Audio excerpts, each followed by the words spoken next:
Hello friends. तो कल की बात को आगे बढ़ाते हैं। Financial freedom. हम लोग फिनेंशियल फ्रीडम पे बात कर रहे थे कि सर्टेन पीरियड तक हम अर्न करेंगे, कमाएंगे, और वो क्या होना चाहिए, कितना कमाएंगे हम, जो कि हमको बाकी की ज़िंदगी कमाना ना पड़े, हमारा काम चलता रहे। तो ये फिनेंशियल फ्रीडम की बात हो रही थी। तो हमने वर्कआउट करके एक फिगर निकाला था कि 70,000 हमें महीने का चाहिए होगा। आज के डेट के हिसाब से 70,000। 10 साल बाद के हिसाब से 70,000 नहीं, 10 साल बाद के हिसाब से 70,000। 6% इन्फ्लेशन से बढ़ते हुए जो फिगर आएगा 10 साल बाद, वो फिगर हमें चाहिए होगा। आज के डेट में हमें 70,000 चाहिए, ठीक है।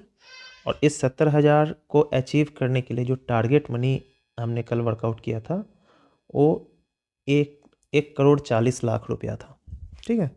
1,40,40,00,000 अगर हमारे पास हो जाएगा, आज की डेट का 1,40,40,00,000।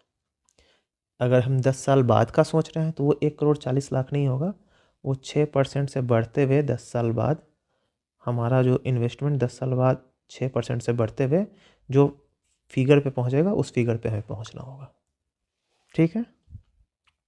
आज के डेट के हिसाब से अगर हमारे पास 1,40,40,00,000 रुपए हों तो हम फाइनेंशियल फ्रीडम अभी से ही प्राप्त कर लेंगे। अगर 10 साल बाद हमें फिनेंशियल, अगर हम उस टारगेट को चेज़ करते हैं 1.4 करोड़ को पाने के लिए, तो जितने भी दिन तक हम उस टारगेट तक पहुंचेंगे, वो टारगेट भी 6% से बढ़ता रहेगा। इतनी सी बात है। 70,000 को जो आज का वैल्यू है, 10 साल बाद 70,000 में कुछ नहीं मिलेगा, मतलब बहुत कम चीज़ मिलेगी। तो उसी हिसाब से 6% से 70,000 का भी हम इन्फ्लेट करेंगे उसको, ठीक है। मुझे लगता है मैं क्लियर होऊंगा आप लोगों के सामने। तो पहले जोड़ते हैं कि मान लो अगर हमें 10 साल काम करना है, फॉर एग्ज़ाम्पल, अगर हम 10 साल काम करके फिनेंशियली फ्री होना चाहते हैं, तो 1.4 करोड़, ये तो उतना बड़ा फिगर लेगा भी नहीं ये कैलकुलेटर।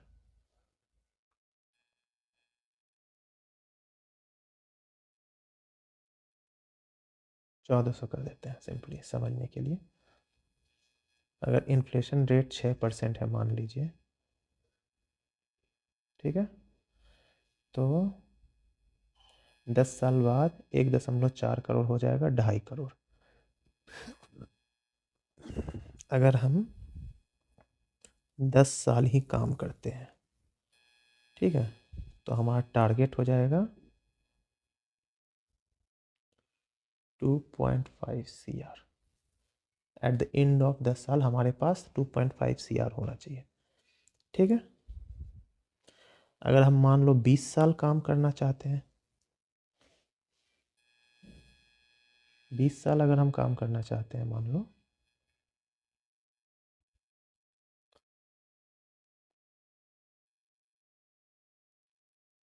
तो हमारा टारगेट होना चाहिए 20 साल बाद ये 1.4 करोड़ हो जाएगा 4.5 करोड़ के आसपास, ठीक है। ये देखिए 4.49 है ना, तो 4.5 करोड़ मान के चलते हैं। तो अगर 20 साल बाद हम रिटायरमेंट प्लान कर रहे हैं, कोई 20 साल का लड़का है और 20 साल बाद अगर रिटायरमेंट प्लान कर रहा है, तो उसको 20 साल बाद उसके पास साढ़े साढ़े 4 करोड़ रुपए होने चाहिए बेसिक नीड्स को फुलफ़िल करने के लिए, अगर वो 20 साल बाद काम नहीं करना चाहता है तो। मतलब एट द एज ऑफ 40 वो रिटायरमेंट लेना चाह रहा है, तो उसके लिए उसको एट द एज ऑफ 40, आज की डेट में अगर वो 20 साल का है तो 40 साल का होने तक उसके पास 4.5 करोड़ रुपए होने चाहिए, ठीक है। अगर कोई 30 साल का आदमी देख रहा है इसको और उसको रिटायरमेंट 10 साल ही काम करना है, तो एट द एज, आज से 10 साल बाद उसके पास 2.5 करोड़ होने चाहिए, ठीक है। ओके, कैसे अचीव किया जा सकता है? 10 ईयर्स वाले को देखते हैं। 10 ईयर्स वाले को देखते हैं पहले। रिटर्न लगभग 15% लेके चलते हैं एसआईपी का। एसआईपी का रिटर्न मान लो वो हर महीने 10 साल है ना, तो ज़्यादा सेव करना पड़ेगा। मान लो हर महीने वो 50,000 सेव कर रहा है, ठीक है। तो 15% के हिसाब से टारगेट अचीव कर पाएगा कि नहीं? 15% के हिसाब से 10 साल में उसके पास कितने पैसे होंगे? 10 साल में 1,40,00,000 होंगे। तो 10 साल बाद का 1,40,00,000 आज के 1,40,00,000 से तो बहुत कम होगा ना। 10 साल बाद तो हमें क्या चाहिए? 2.5 करोड़ रुपए चाहिए। 50,000 सेव करने से काम नहीं चलेगा, और बढ़ाना पड़ेगा। 90,000 सपोज वो हर महीने सेव करता है। अगर रिटायरमेंट चाहिए तो इतना तो करना ही पड़ेगा। ये फैक्ट है, रियलिटी है। अगर 10 साल बाद आपको रिटायर होना है तो 90,000 आपको हर महीने सेव करोगे आप, तो मान लो 15% रिटर्न मिल रहा है तो 2.5 करोड़। आपको अगर 10 साल बाद रिटायरमेंट चाहिए तो 90K का SIP करना पड़ेगा। ठीक है। सपोज आपको 20 साल बाद रिटायरमेंट चाहिए। ठीक है, सपोज आपको 20 साल बाद रिटायरमेंट चाहिए, तो आपको कितना का SIP करना पड़ेगा? 20 साल बाद आपका टारगेट मनी क्या होगा? 4.5 करोड़। 4.5, ये तो बहुत ज़्यादा हो गया। 90,000 नहीं, इसको कम करते हैं, इसको कर देते हैं 20,000। 20 साल बहुत ज़्यादा ना, कंपाउंड होगा, एक्सपोनेंशियल ग्रोथ होगा। 20,000 में देखते हैं 20,000 में कितना होता है। 15% से ये 20,000 अगर हम SIP करते हैं तो 3 करोड़। हमारा टारगेट मनी 4.5 करोड़ है। 20,000 नहीं, 30,000 SIP करते हैं मान लो।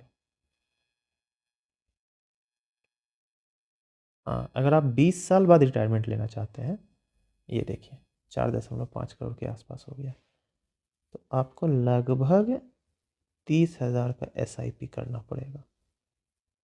आज से अगर आप 30,000 का SIP करते हैं तो आपका टारगेट मनी जो 4.5 करोड़ है वो 20 साल बाद आपको मिल जाएगा। उसके बाद आपको काम करने की ज़रूरत नहीं पड़ेगी। आज के डेट में अगर आप फाइनेंशियली फ्री होना चाहते हैं तो आपको चाहिए, आज के डेट में अगर आप फाइनेंशियली फ्री होना चाहते हैं तो आपको चाहिए 1.4 करोड़। है आपके पास, काम करने की ज़रूरत नहीं है। 10 साल बाद अगर आप फाइनेंशियली अभी नहीं है आपके पास, 10 साल बाद अगर आप फाइनेंशियली फ्री होना चाहते हैं तो आपको 90,000 का SIP करना होगा। टारगेट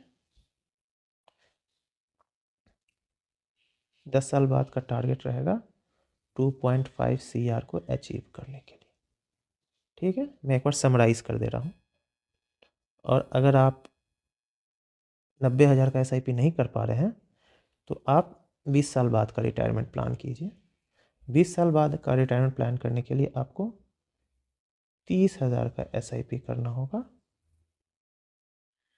टारगेट आपका रहेगा, ये 1.4 करोड़ 10 साल बाद 2.5 करोड़ हो जाएगा 6% से इन्फ्लेट होकर के।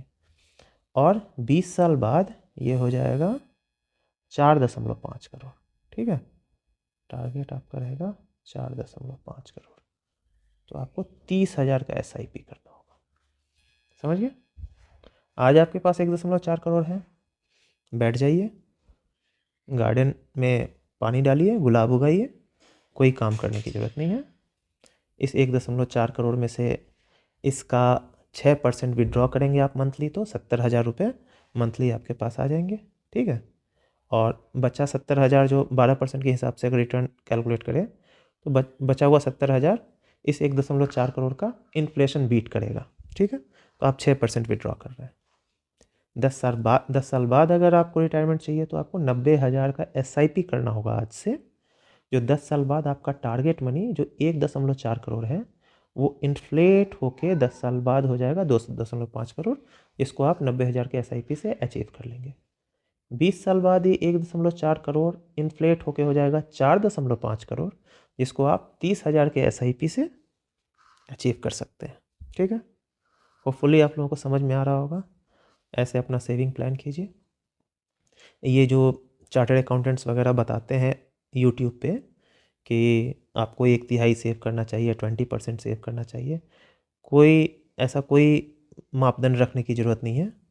अगर आप 1.5 लाख महीने का कमाते हैं और आपका 40,000 का खर्चा है, बचे हुए सारे पैसे को सेव कर लीजिए, ठीक है। अगर आप 2 लाख रुपये महीने का कमाते हैं, 50,000 का खर्चा है, 1.5 लाख रुपये सेव कीजिए, ठीक है। और अपने हिसाब से सेव कीजिए, ऐसा कोई मापदंड नहीं है कि 30% ही सेव करना है आपको। आप 2 लाख कमा रहे हो तो आपको 30,000 ही सेव करना है, ऐसा कोई मापदंड नहीं है, ठीक है। अपना रिटायरमेंट प्लान कीजिए, उसी हिसाब से SIP प्लान कीजिए। Thank you everyone.